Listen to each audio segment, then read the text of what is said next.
How about in this video, I tell you that all the colors you're seeing are not real? Just look at this. What color do you think this is? Okay, right.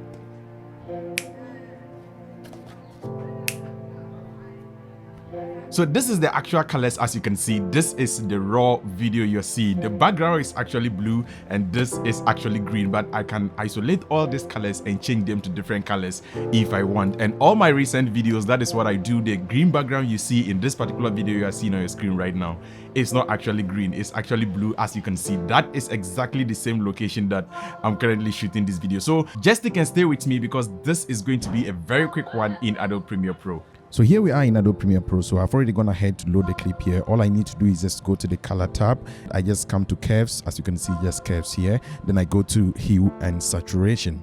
And under the hue and saturation tab, you see we have hue versus saturation and we have hue versus hue. This is exactly what we want to use. So all I go ahead is just to pick the color picker here, just this particular dot, and I click on any color that I want. Now we want to deal with the blue background over here. So as you can see, it has selected the blue. So any color that is blue would be affected in case we click down this area and drag up or down. So let's click it up and you see.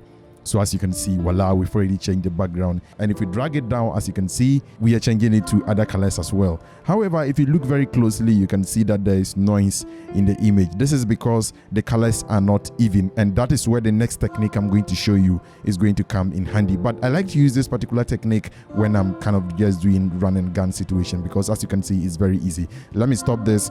At the same time, I can just also select other colors. Let's say, for example, we want to change the color of this box. I can just pick the color picker again, just select this green, and once we start moving the green area around, we send it up. As you can see, we are changing the color of the box. I can change it to this, I can change it to this color. As you can see, this is really very easy, really very interactive. Like everything in Adobe Premiere Pro, there are so many ways of doing this. So the next method is also still here at the lumetri color. In this case, instead of using the curves to do that, we'll just go to HSL secondary color and we pick this, we use this color picker, then we select this particular range. Now what makes this very interesting is that this is a plus and this is a minus, so you can add in the variation of blue colors that is happening in the background. As you saw earlier on, because the blue is not actually even, it was leaving out certain areas. So what we can do is that we can add more. So to see this very well, let's put this gray. So now as you can see, this is a specific type of blue and all these areas are different kinds of blue. So let's go ahead and add all the other variations of blue in the image. So let's click on this plus button and we can add all the blues around this area. Click on the plus, add more blues. Click on this, add more blues. These are different variations of the blue happening within the image. So go ahead and make sure you select all the variations of the same color that you actually want to take out. So in this case, let's assume that everything is well done and it's already perfect. I can now go ahead, let's make sure to remember to always turn this particular thing off, because or else you are going to continue seeing like this and we want to see our final image. So let's check it off. In this case, if we scroll down over here and use this color wheel, wherever we change this color to is actually going to be affecting the blue. So let's go ahead and do that. As you can see, we click on red. Just look at what is happening, and oh, as you can see, there's still another variation of blue around this area that wasn't well dealt with. So in a case like this, let's just look for a side where that particular side is visible. As you can see, that is this area. So we just pick the plus button again and we add that particular area to it.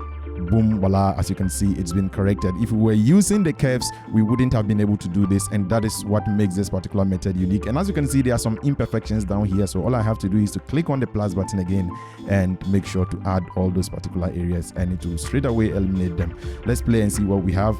Yes, as you can see, we've successfully affected all the different variations of blue in the background. We can go ahead, select green color and any other colors that is happening in the background. This can apply. And again, the other way I use this is just to further accentuate the blue, because now we can go ahead and select a much more deeper blue, and as you can see, the blue is much more really very clear, and this makes it very good because the variation of the colors are almost still very close to each other or are still very the same. As you can see, these are different colors I'm still trying, and everything is kind of really working very cool. So this is much more very straightforward and easy. It can work for this same object. In case we wanted to change, we can just go ahead rather and pick with this box, the green color rather, and we select around. Let's make sure we turn on the gray. Let's see what is happening. So as you can see, voila, the box is almost selected.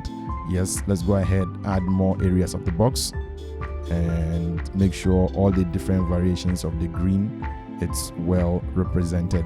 So now that we have this selected, all we can do is to check this back, and now we can change this to all the other colors that we have. As you can see, this is much more very easy and ready to go, and that is what I've been using these days to change my background and also to change different colors in different videos that I shoot on this channel. So what I would advise in this regard is that don't overdo this. Just simplify it. Don't change the color too much. Make sure the color you are changing it to, it's almost on the same lane on the color wheel. That way you are going to get it really spot on and it's going to really be effective. Secondly, another thing that also impacts this effect so much is the camera you are shooting with, whether you are shooting in 8-bit or you are shooting with a 10-bit color system, or maybe the codec that you are using. So if you are just discovering this video for the very first time, welcome. This is the African Amaze channel where I talk about cinematography, photography, editing, and all its related branches. If this sounds interesting, then I'll do much appreciate it if you do click on the subscribe button. Make sure to click on the notification icon so that you get notified anytime I drop awesome content like this on the African Amaze channel. And before you leave, if you want to learn how to light scenes using natural light, I have another video on this channel which would help you achieve just that. Click here to watch that particular video and I will catch you in the next one. Until next time, as always, keep practicing filmmaking. Peace out.